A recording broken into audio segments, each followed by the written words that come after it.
Hello everyone. Okay, so this one was inspired by a post someone put up the other day, but it's something that's come up a few times, and I really want to kind of address this. Want to kind of talk to people who are creative, and okay, from my perspective, it's mainly from the writing perspective, but this can apply to people who want to be filmmakers. This can apply to artists. This can apply to anyone. And you've probably heard this before, but it's true. You just got to get it done. Like, the best experience is to get out there and do it. Yes, it'd be great if you could get funding. Yes, it'd be great if you could get support. But the first place to start is to kind of get things done. And I think most of what I'm going to say here is going to apply to writing. But again, from a wider perspective, yes, a lot of this can apply to other things as well. So I've seen this, like I say, some people talk about how like they've got the ideas, but like they either haven't got round to putting them down on paper, or they're not sure how. I think there are different ways of doing this. We've done creative tip videos on this before, but I wanted to kind of talk to you a bit more about this, kind of get this down in your head a bit, and because sometimes, I mean, I find this, that you need kind of 2 or 3 goes to kind of get this in there. So the first thing, and this is my personal tip number 1. Let's see if I can just find this here in my bag. These ordinary reporter's notebooks, cheap £1 pens. Reason I say this: don't put pressure on yourself. If you want to have a fancy notebook, that's fine. If that's what motivates you, great. My fear with having like an elaborate notebook or a fancy pen is that you kind of inhibit yourself. You kind of feel like, I've got to make, the great American novel, or I've got to produce, the best comic in the world. It's like, no. Especially in the early stages, just get it down on the paper. Just get it down there. Whatever your ideas are, get them down. It doesn't matter. And if you put it on something like that, you can just have it there and it's there. If you find yourself doodling whilst doing it, not a problem. If you find yourself writing something else down and it goes in another direction, that's fine too. All part of the process. Don't worry about it. But just, go through that process. Do it for yourself. And there are different ways of doing this. So, for example, like I say, this is a hypothetical situation, but let's say somebody wants to make a comic book series. So let's say this. I don't know, it's about a magic unicorn called Bill. Alright, so first of all, we've got to decide, who is Bill? How is he magic? And you can then sort of extrapolate from there, because you can then decide, is he someone who's just discovering he's magic for the first time? And kind of going through the process, because then your stories can be about him discovering his powers, him, either deciding to help people or not help people. You decide, it's your story. And then the different ways you could do that. So you could have, say, a spider diagram, and it goes over all the different options of potential stories, because there's a lot of potential stories with a magic unicorn called Bill, because in effect you're putting down the rules. So that's the big thing, number 1. But yeah, like I said, that's a good way to just kind of shoot down ideas and just put them down in general. So again, don't censor yourself, don't worry about it. At this stage, this is the crucial thing. The editor part of your brain is important, but in the first draft period, I would argue, just go for it. Don't worry about it. Try to switch it off. This is why, again, I think in previous videos I've said this before, and I'll also say this, things like going to an improv class, or doing martial arts or something like that, where you can kind of not exactly remove the logic, but you kind of change the focus a bit, or take a walk somewhere or something like that. Because sometimes I think people can become really focused on what they're doing, and it kind of makes you nervous. Whereas I think kind of making it a bit more natural, kind of not making it the sole focus, can help as well. But anyway, so we've now gotten the idea for the character. So, Magic Unicorn Bill.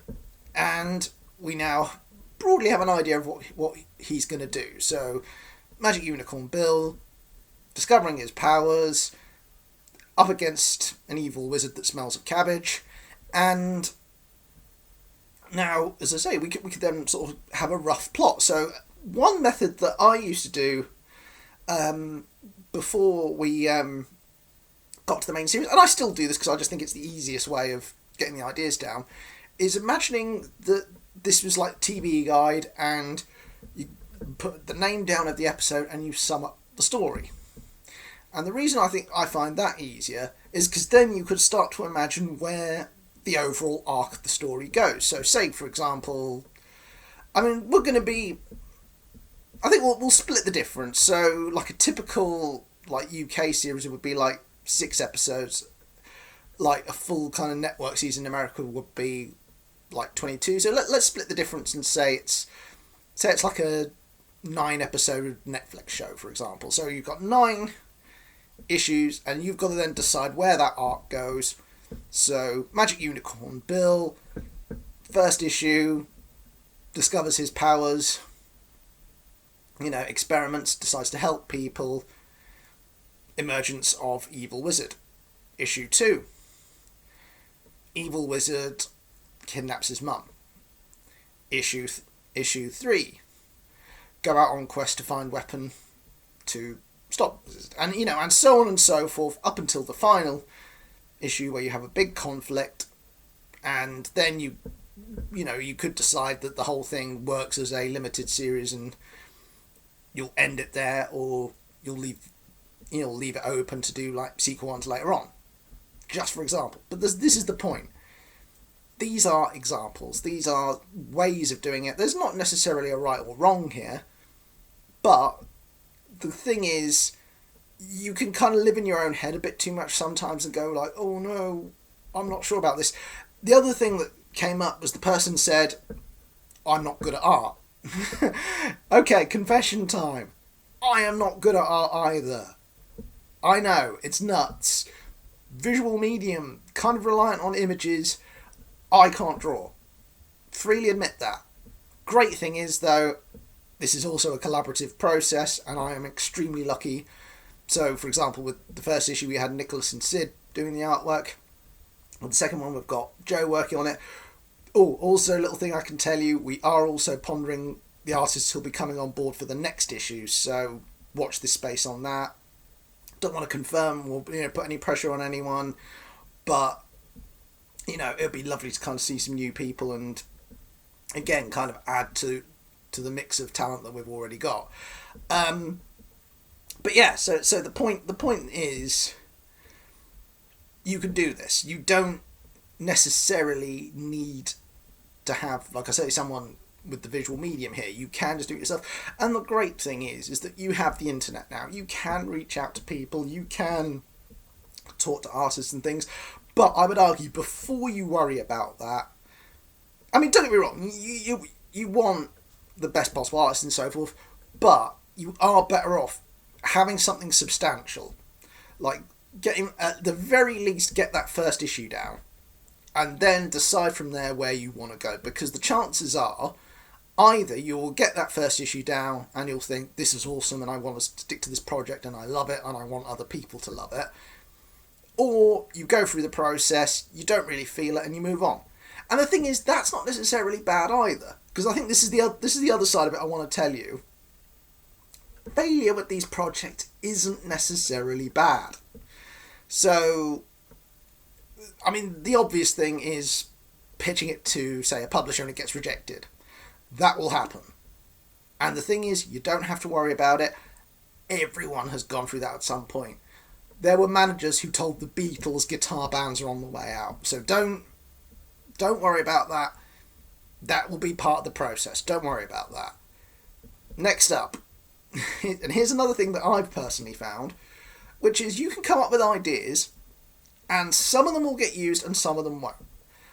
I've had this actually with the Patreon people. I've shared some scripts that I've had before, and some of the ideas that I had, I didn't end up using, but there were elements of them that went into future scripts. So, in effect, it's a bit like compost. If the things that you don't use don't get wasted. So, if I had to sum up what we're kind of going through with this, it's 1, get your ideas down. 2, try not to edit yourself too much while you're doing it. 3, look out for potential creative partners, but only after you've got something down and if you're sure you want to carry on with it. Because once you start involving other people, that's when it becomes a commitment. Okay, so I think those are the main 3 things. And also 4, rejection, it's a thing. Okay, so that kind of covers everything there. Finally, massive thing, especially if you're in the Norwich area. I mean, if you want to travel out and come and see us, awesome, but not expecting it. We will be at the Castle Mall Saturday and Sunday for our Made in Norwich event. Well, I say our Made in Norwich event. It's the Castle Mall are doing Made in Norwich and we're part of it. And the idea is that we're going to have the comics on sale. We're going to have a lucky dip. We're going to have some exclusive merchandise, which we've used some local producers for. So quick shout out to Minuteman, who did a great job on the printing. Sapphire with their chocolate, which is just tremendous. So including the Warp King mystery flavour, which is a lot of fun. Also got some badges from Badge Base, so they've come through for us again. So thank you very much, guys. And we're hoping to get special guests over from, the various organisations. So I just want to say again, like the Norfolk and Norwich Fair meets, any of you guys, it'd be lovely to see you. Animedia East, come along, it'd be good to see you. The guys from Norwich Kitty, all been very supportive. I mean, especially, like I say, Visualise, who did our website, Meditation PT, great job. But like I say, lots of people that have either helped us out in the past or not come along. So, I should remember, Purple Stars Hair, they've donated something to the Lucky Dip. To hair accessories, I think. Yeah, sorry. That Cafe have donated a mystery prize as well. So if you come in costume, there's a chance you could win a voucher from them. Lots of stuff. So there's also, like I say, hopefully we'll get some special guests. I'm hoping Bishy Balloons will be back. We've had various people involved with us in the past, so it would be lovely if you are a local business, and you want to have a prize draw and get involved.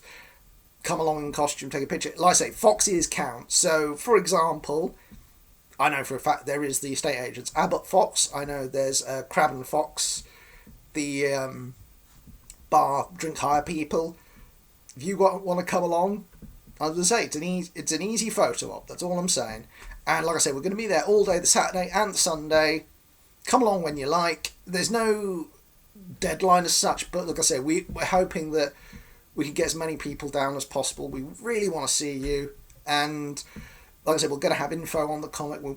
Obviously I'm going to be there, so if you've got any questions about the characters, about what we're doing with the project, what our ambitions are, I want to talk to you. It'll be lovely, and it's one of the reasons why I particularly love doing events like this, is that we get to have a chat and go over things that you don't always go over. And of course, we've got to say a massive thank you to Castle Mall themselves, who have given us this opportunity, and they are very passionate and they're very keen to support independent businesses. And I think with what's happening at the minute with the high street and everything, I really commend them for trying to do something like this. And I think, as much as I hope you'll come and support us, I hope you'll come and have a look around the mall as well. That'd be brilliant, and sort of help them out too. Oh, absolute final. Are you quite sure? Yes, that's my final answer. We will also have a tin, so we'll be raising some money for the Samaritans. For those of you who don't know, the Samaritans is an awesome charity helpline where they talk to people who are going through difficult times. You can also email them, so if you're going for anything, like if you're feeling stressed out, if you are dealing with a difficult situation and need someone to talk to, but feel you can't talk to your family and friends, talk to them. They are bloody awesome. And that, as well as picking up the tin, we've also picked up some prizes for the Lucky Dip from the Samaritans charity shop. We'll be doing other stuff as well. And as I say, we always do the Charity Tuesday shout outs because we want to support as many people as we can. But as I say, if you can come and join us, if you can come and support us, that would be awesome. Any questions, feel free to comment below. We would love to see you. Much love. Mwah.